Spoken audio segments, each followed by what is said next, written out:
Laid out before me was a highway. As I stood there, debating on whether to walk forward or not, a voice came to me and asked, "Do you dare to walk with me?" As I looked forward, I asked, how could I say no? I took my first few steps. The voice came to me again and said, "I know my path does not look pretty. In fact, I know it looks rugged and full of pain. But I promise you, if you walk it, you will lose all sense of shame.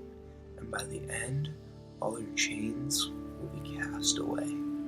Contemplating what the voice might have meant by "your chains will be cast away." I wear no chains.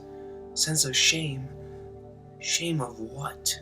But before I could go any further with my thoughts, the voice spoke again and said, "I know your story, I know your pain." I started to shake. How could the voice know my story? I told no one my story. I locked it away and buried it deep. As if reading my mind, the voice replied, "Yes, but I wrote your story." At first I laughed. Wrote my story, but why?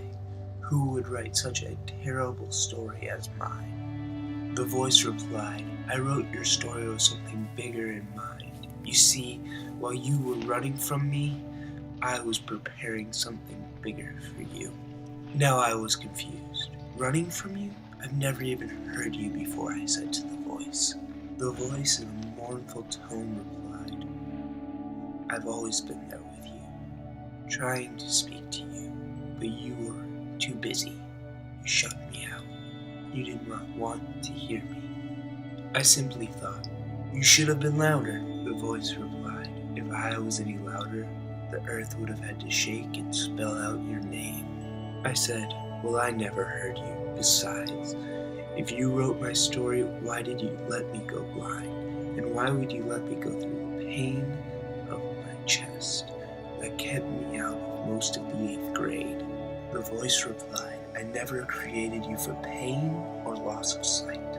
But if you would have continued walking your ways, you would have died.